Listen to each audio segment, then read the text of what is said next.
Hey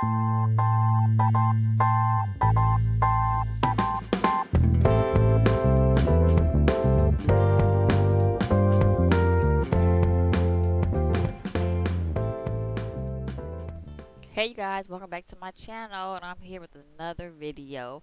And today this is going to be some down home good food, which is my smothered pork chops. Yes, smothered pork chops. I'm taking it back down to the south. So right here I'm quickly showing you, I'm just seasoning my pork chops that I got from my local grocery store.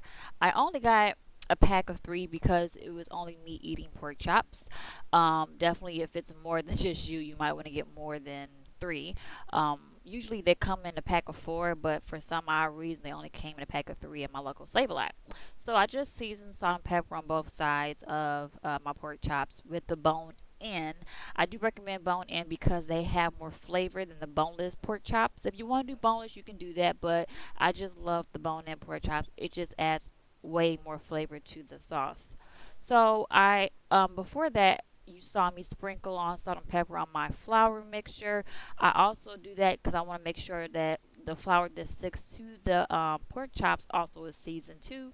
Don't want to, don't want to pass that up. So after we salt and pepper the flour, and then we sprinkle the flour on the pork chops on both sides, I'm going to put it in my cast iron pan in a just a little bit of oil in it, not a lot. You don't want to deep fry it. You're not deep frying pork chops or nothing like that. What you're basically doing is you're browning your pork chops. You just want to brown them on both sides to get that nice sear, and then it's going to continue to cook in the oven once your sauce, your gravy is done.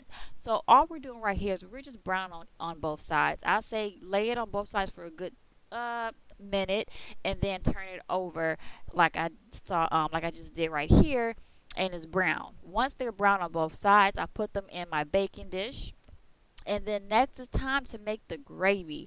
So with the oil that was left in the cast iron skillet, you want to make sure that you drain some of that oil out. You don't want to leave all that oil in the pan because then you're going to have some greasy gravy, and nobody wants greasy gravy. You don't want to have an upset stomach. So you do want to have a little bit of the pan drippings, and of course you want to have a little bit of that oil left in that pan, but you don't want to have too much. If you have too much oil, then you make sure just to drain a little bit out and leave just a little bit left to coat the bottom of the pan like you see right here.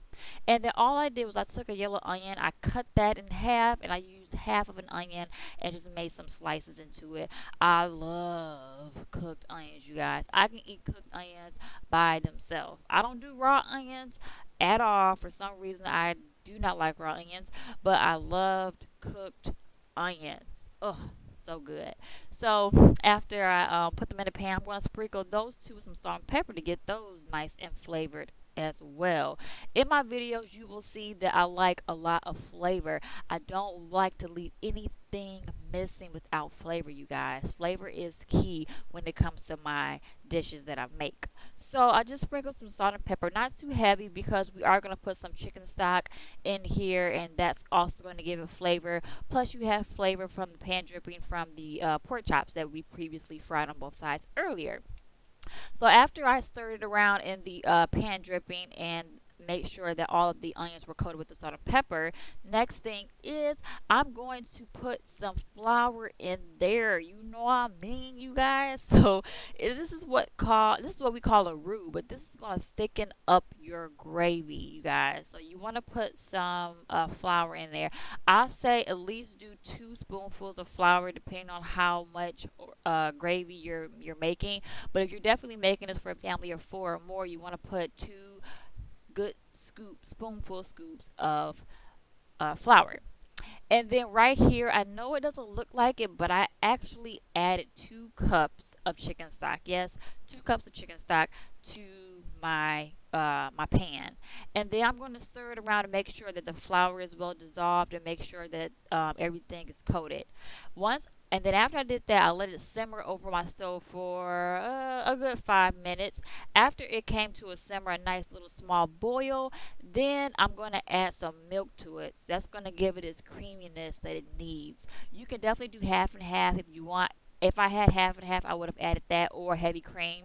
That will definitely make it rich if you add heavy cream to it. But I just added some whole vitamin D milk to it, about a third cup of whole milk. And then if now this is what I did. If let's say you did this right and your gravy is not thick enough and you're like, Saber, hello, my gravy looks like water. Okay, I'm gonna tell you how to fix that. So what you're gonna do is you're gonna go back into that pan, right? You're gonna get some of that juice out. Get I say about a fourth cup of that juice out, and then you're gonna add some flour to that and make what we call a slurry, and you're gonna get that thick, and then you're gonna add that back to your pan. Make sure that you're simmering your gravy to get it hot, and then you're gonna stir, and boom, voila, you got thick gravy. Okay, that's an easy, quick fix. So if you have some really thin, watery gravy, and you're like, oh my god, how do I make this thicker? All you do is you take the juice from the pan, you put about a spoonful of flour, you mix it to make what we call a slurry, and then you add that back to your pan. That'll thicken it up. So then after I did that, I let it simmer over my stove for 10 minutes. It was already done by then. I just added some diced canned tomatoes, and I drained the juice out because I didn't want the juice to change the color. I just wanted the tomatoes. So I drained it and I just put some tomatoes in my gravy. You don't have to do tomatoes, but I love tomatoes too. It just gives it another, flavor to me. And then after I put the tomatoes in there and stirred it, then I took all that nice down home pan gravy, y'all, and drenched it over the pork chops. Boom. And then I covered it with aluminum foil. I put it in my oven at 400 for 12 minutes. Not much because pork chops do not take long to make, you guys. Do not take long to cook. You don't want dry, really hard pork chops. 12 minutes max. And voila, you have smothered, down home smothered pork chops. And I just made some quick rice and put that at the bottom, and then put that pork chop with that nice succulent gravy on top. Ugh, so good, you guys. I had 3 servings. I ate the whole thing, you guys. It was so good. I hope you guys enjoyed this video. Thank you so much for watching it lately. Whoever subscribed, thank you so much. Love and good eats. Peace, you guys.